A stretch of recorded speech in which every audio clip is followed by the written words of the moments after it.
Hello, I'm Chris, I'm Angelina. and welcome to the InVita effect.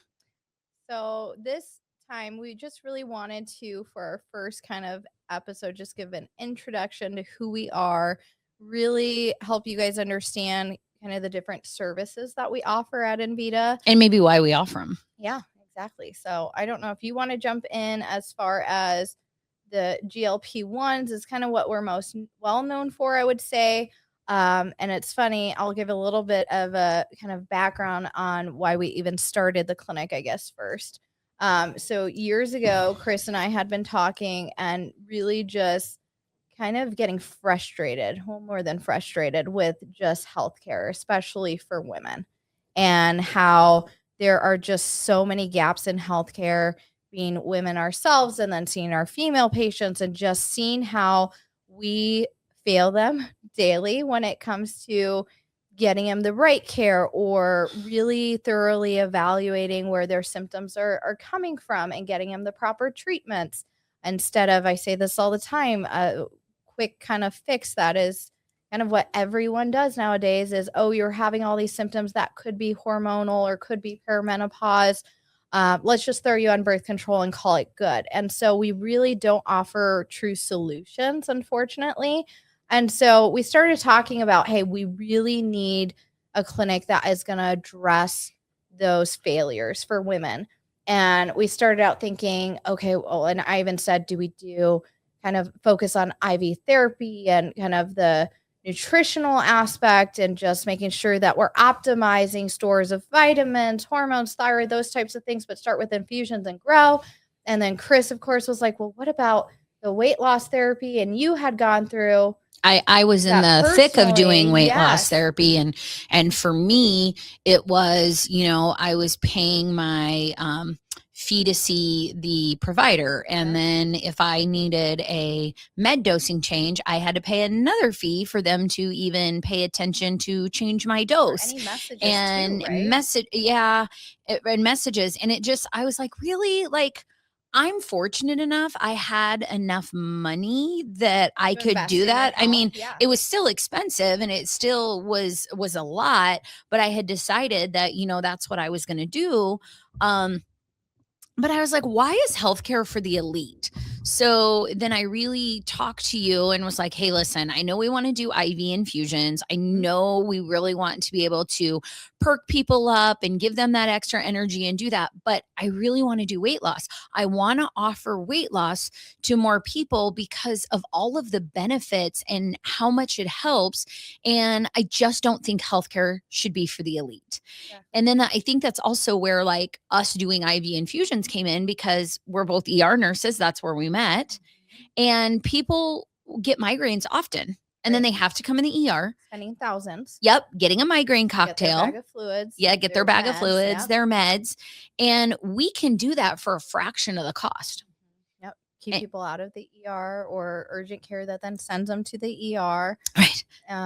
But exactly. So it kind of grew from there. And then my passion, of course, has always been really trying to optimize levels. We say all the time, you'll hear from us that normal doesn't always mean optimal. Yeah. And so being able to really assess from a larger scale and try and understand what's going on with the patient sitting in front of you that has symptoms, a symptoms list that's a mile long, and trying to look at, okay, what are your thyroid levels doing? Is your thyroid functioning and supported the way that we want it to be?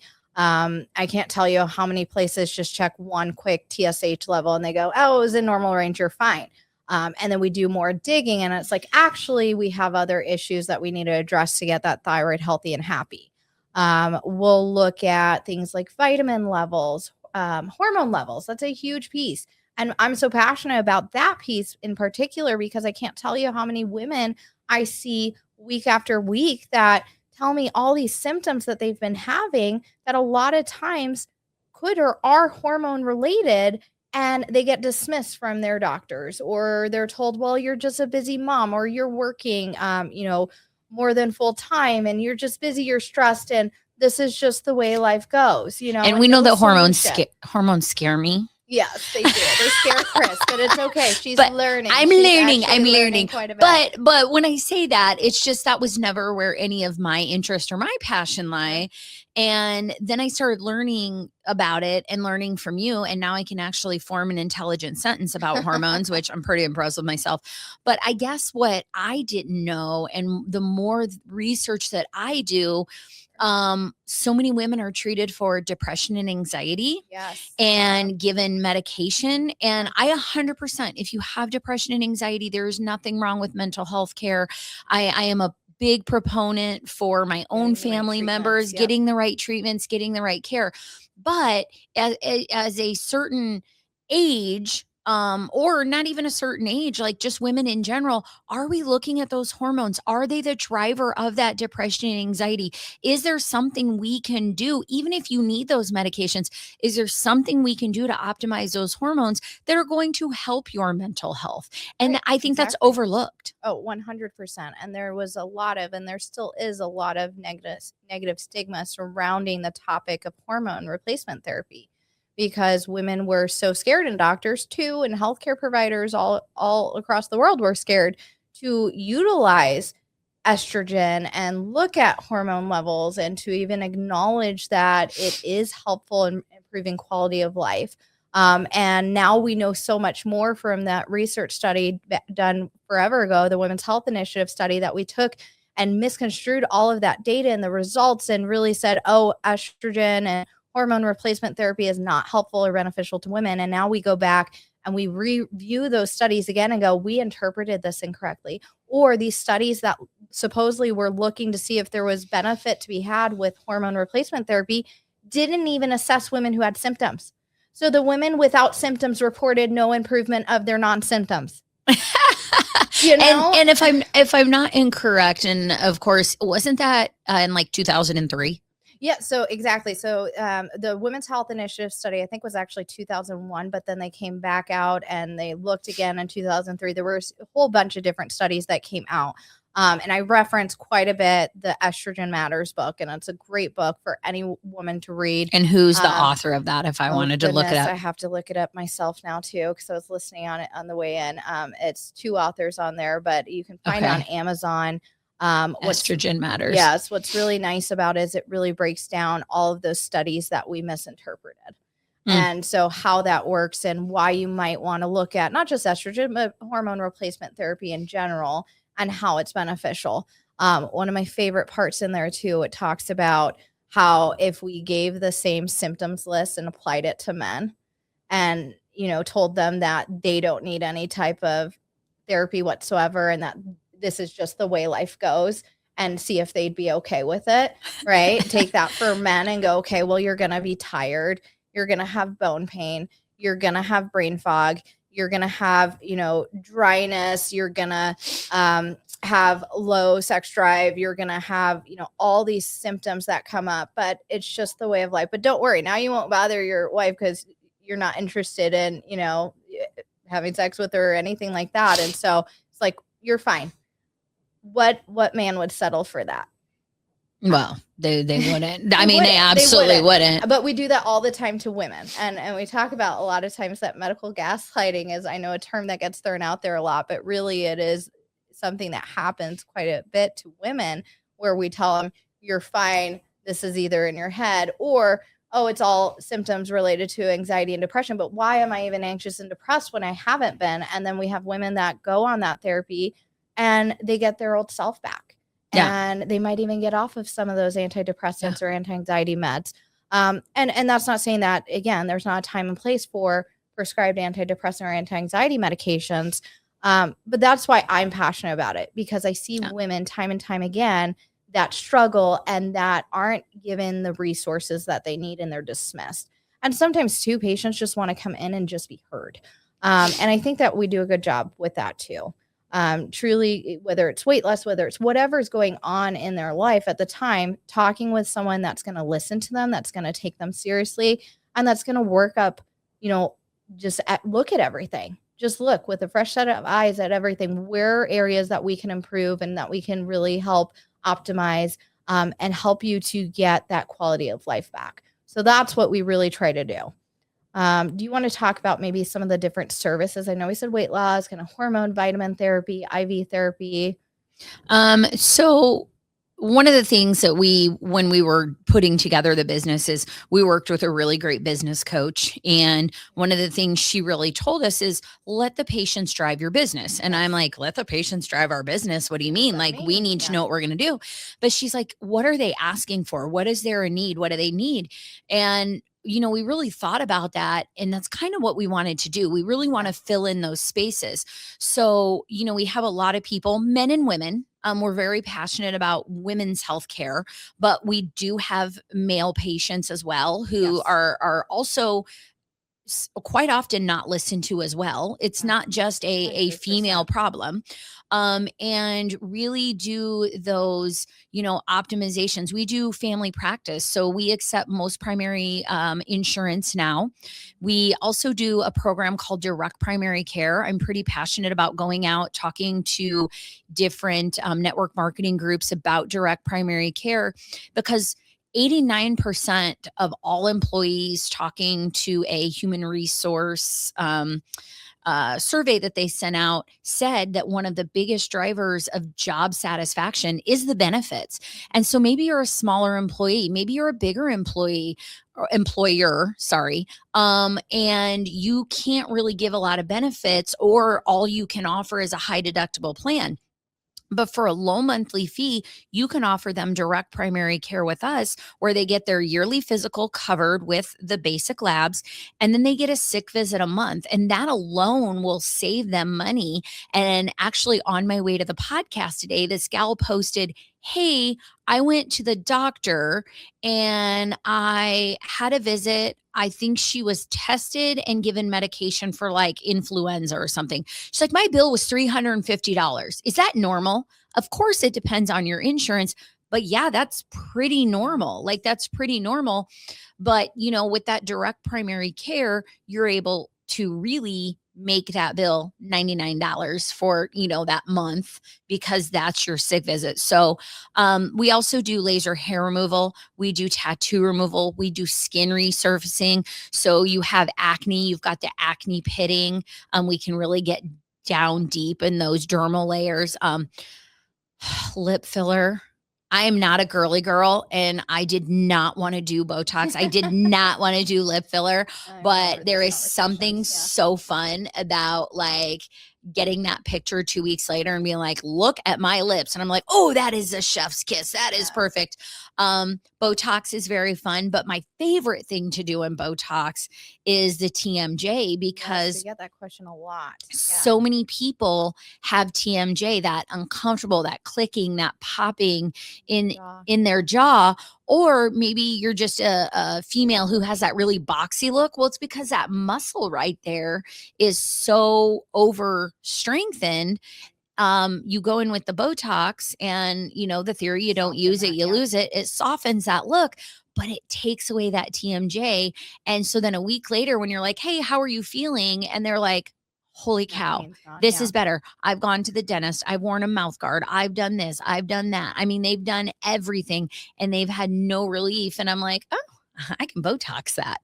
Yeah. So I think we offer just a lot of little different services. Again, I love that we're doing the primary care. Your typical come meet us primary care visit for the first time is about an hour. You don't typically get that at a big box doctor's office. Sick visits are all at least a half an hour. I'm not going to see you in and out in 10 minutes unless you want to be seen in 10 minutes. Right. No, the whole point with that is really just taking our time with the patient so that we're not missing anything, and so that we can really understand their history and where we need to go moving forward to get them healthy, whether it's a sick visit or whether it's just really get to know you and figure out what you, because I think a lot of times they come in for one thing. And once we start talking to them, getting to know them, and we're like, okay, this is the problem you came in for, but after talking to you, these are probably the problems we need to fix that are going to take care of this. Well, and I know we talk a lot about just the gaps in women's healthcare, and then you mentioned how there's also major gaps in men's healthcare, and it's so true. And men are some of the least likely to even go in and be evaluated, and they tend to wait. And I have a husband who does this too, but they tend to wait until they're really feeling unwell to say anything or to do anything about it. And so a lot of our male patients actually end up coming from our female patients most of the time where, oh, I feel so much better now. I'm making my husband get an appointment. Or, or you do get those male patients that are finally just at like that end of their just rope where they're like, I'm so frustrated because of all these symptoms and I just don't, this isn't me, what's going on? And they finally make that appointment, but they waited until all these things were happening. And so we very much prioritize and try to practice preventative medicine, not reactive, too, right? Not reactive medicine. And so very proactive in that sense. Even if it's, I have 0 symptoms, but let's look at my numbers and see what can I do? What areas are showing may need supported further. Right. Like I might be 28 years old, but my dad had a heart attack at 40. My grandpa died at 50 of a heart attack. We need to start thinking of early. My whole family has high cholesterol. What are the preventative things that we can do that I can stay on top of my health? Right. So that's not me in 20 years. And I feel like hormones are the same way. Right. Really getting those women on the hormones if they need them in perimenopause, menopause, and just really doing that preventative medicine so that they don't have osteoporosis when they're older. So their cancer risk is less. So their dementia risk is less. And I think that's the biggest thing for me that I've learned with, studying the hormones and trying to learn about them so I can be as smart as you someday. Is just what are all the benefits of hormone therapy? I have gone through menopause. I'm a 50-year-old woman. Why is it good for me to start testosterone? Right. So most of the time, and we'll start the conversation as far as, okay, do you have any symptoms that you want to tell me about? Tell me about your history. Tell me anything I should know about you medical wise, and then tell me if we're having any symptoms or really what brought you in today. And so most of the time, women that are coming in thinking that it could be hormone related are usually accompanied with a whole list of symptoms. I'm tired, or my sleep is so disrupted. I don't sleep well. I have this bone pain. I've had patients treated for things like frozen shoulder syndrome and other things that they just can't figure out why they have so many aches and pains.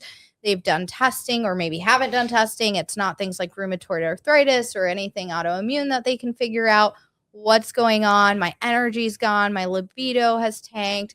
Maybe some mood changes in there, more anxious or feeling overwhelmed more easily. And so really it starts with that thorough history. What is the patient in front of you saying? One of the most common things that we see are those vasomotor symptoms, right? And that's something that most everyone will agree. The hot flashes. Some estrogen replacement or support can be helpful with in certain, age groups and whatnot, but that it can really help reduce those hot flashes. And that's one of the most bothersome things I think that I hear over and over. The brain fog. And being worried that you have early onset dementia. But you look at their levels and then see, okay, well, here's areas that we can support. And depending on, are they a woman who's having their cycle? Are they a woman who's now having irregular cycles, or those cycles are becoming much longer and I might have a period every several months? Yeah. Are they someone who's started and gone into menopause? Because we say the average age of menopause is 51, but that's not necessarily true for everyone. Sometimes we follow a totally different timeline. I've had patients go into menopause in their 40s. I've even had patients go into menopause well into their late 50s and everything in between. So we have to look at the patient in front of us, look at their levels. What are they telling you? And then combine the two, combine all of those things to really figure out a good treatment plan, because there's no one size fits all. Right. And I always tell like our patients when they ask about, hormone replacement, I'm like, well, we're going to do labs. Different for and everyone. If you qualify. Yes. Not everybody qualifies. Right. I can tell you do because I want your money, but that's not how we operate. No. We truly are going to look at your symptoms, look at everything, and if you qualify, then we're going to tell you what your options are. Well, so and some of the benefits too that you asked about in terms of estrogen and testosterone, I mean, we would see improved bone health. We can see improved heart health. We can see improved muscle health or muscle recovery. Lessening of the bone pain, the hot flashes. I mean, those bothersome symptoms that literally keep you from enjoying life. What about long-term benefits. So if I decide, in my 50s and I'm going to do hormone replacement for quite some time, what are my long-term benefits? Because I worry about people in my mother's age demographic who were scared Yeah. by that women's health initiative and were probably not on the best hormone replacement in the world. None, They were kind of potentially, on yeah. the dirty hormones like the Synthetics. yeah, the synthetics. And so, she just stopped because, well, her doctor stopped her, that because they were all scared and that some Yeah. of them still are. Are we looking at a generation that is going to have a higher incidence of dementia because of that? Or are we looking at a demographic that maybe is going to have more osteoporosis? Like, Yeah. what are my long-term benefits if Right. I am proactive right now and I get on that hormone So therapy? heart disease is the number one thing that we saw, though. Once we started Okay. taking away estrogen from women across the board, is the heart disease rates skyrocketed for Okay. women. It's already one of the number one cause of death, as far as 50% of men and 50% of women are going to be affected by heart disease. But it was an overwhelming number, or skyrocketing of that number, that we saw with women when we started taking away that estrogen. And so really, the prime time that we found to treat women is actually within the first 10 years of them stopping their period. So within the first Okay. 10 years that they enter menopause, and we miss that window a lot of times. I think that we are getting better about it, because not even because providers necessarily are more comfortable. Society's talking about Society's talking about it. Women are doing their own homework, and women are being their own advocates. And if you go to one place and they're like, nope, you don't need that, or they're so dismissive and they haven't even looked at your levels or even talked to you about and obtain a thorough history, then you need to go talk with someone else that's going to listen to you. And again, that book, I tell people all the time, read it, Estrogen Matters. It literally helps you to have that buy-in and understanding of, why the heck would I want to explore this? How would it help me? How would it help me long term? And so I think the best thing that we could do really is just help educate women. I'm so happy that it's something that's talked about more now, because again, it was something that, again, such a negative kind of stigma, and you ask about hormone therapy, you get dismissed instantly. even or just told you 5 or don't need 10 it. years ago. It just wasn't really Yeah. talked about. Yeah. And what's frustrating is that a lot of times with hormone replacement therapy, it's not covered. There are some bioidentical forms of hormone therapy that we can get through the regular pharmacy and get some insurance coverage for, but a lot of these therapies are not covered. And what is covered is the synthetic, man-made, junky version of these hormones. I mean, if you want stuff taken from horse urine and all these other things that we know cause increased risk of other problems, those things usually we can get insurance coverage for, but not the bioidentical healthy for you versions. And so that's frustrating too. But again, it goes back to understanding how these things could be helpful, understanding where your levels are even at, and are you dealing with perimenopause or postmenopausal symptoms? Would you get benefit from any type of hormone support or replacement therapy?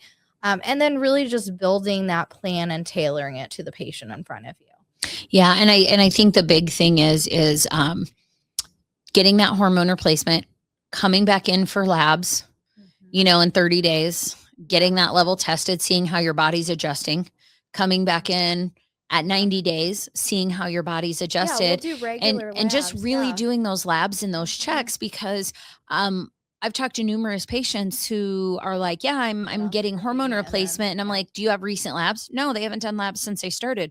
Oh, Years ago. when did Right, you right. start? Oh, 1 or 2 years ago. And you're like, oh. Yeah. And like, I don't know as much about hormones as, most providers. I'm learning, but I know that's not right. Right. And so we do. And that's the thing that, the conversation that needs to be had, as far as the understanding that there's going to be lab workup. But and that's how you following tailor and make it. sure that it gets tailored to what your body needs, because you can overdo anything, even a good healthy hormone. I mean, Yeah, and I only don't want to wanna pay get for you- something I'm underdoing either. Right, exactly. You want to get to that healthy goal or therapeutic level and then stop there. And we want to get improvement. And it's not all labs either, of course. You can't look at all numbers on a paper. You have to look at the patient in front of you as well.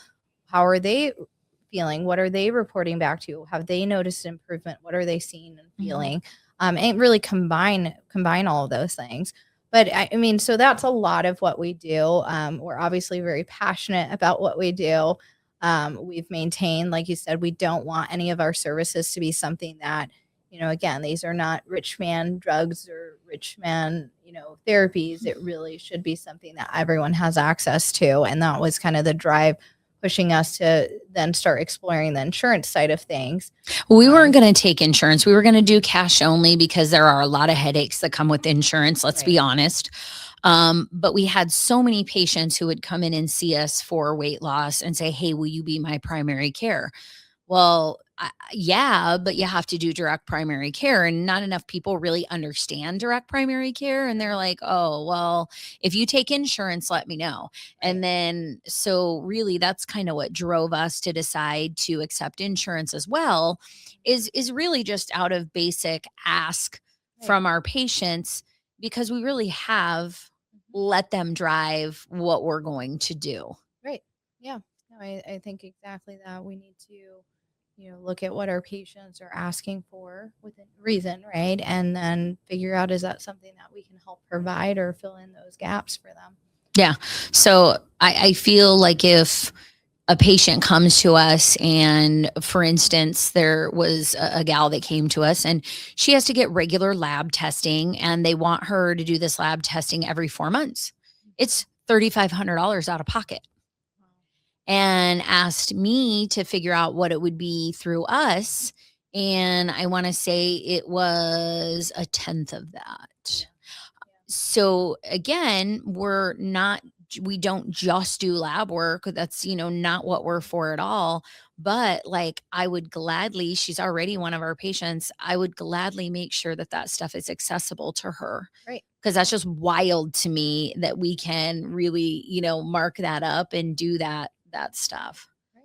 So, and then the other thing too, and I think it's really cool, is we have Pickles, the office puppy. She is a 3-month-old mini doodle, and she knows the doorbell of the clinic, and she goes running up and she greets all patients, and she will sit on your feet, or you can hold her while you're getting your blood drawn if you're scared.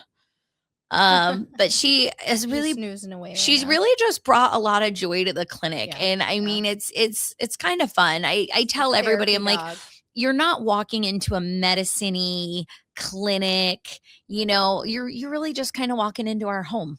Right. We want you to be comfortable. We want you to come and see us and, come hang out. Yeah. She's sound asleep. She's passed out.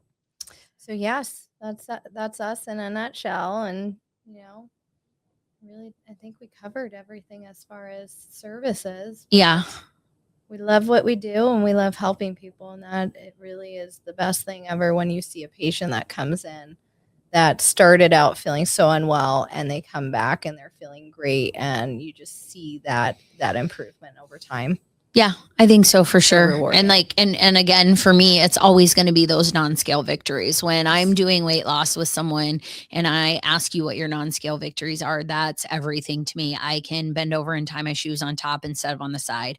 Oh my God, I just realized I walked upstairs from my basement and I wasn't out of breath. And, those little are things. Yeah. It's truly the little things. So again, I can say it a million times, but I think if you have had a bad experience with a healthcare provider, maybe even if you don't trust healthcare, we get it, we understand, but give us a chance, because I really feel like we are willing to walk beside you, not in front of you, not behind you, definitely not above you, but beside you to help you find whatever your best health is. Yeah.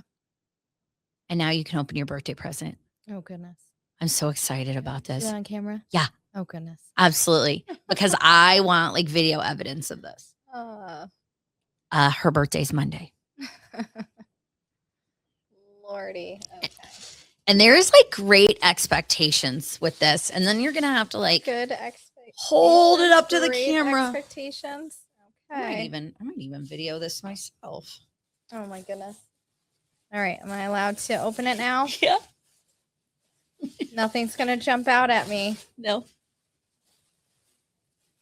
You're so funny. Wow. wants and needs. I'm so proud.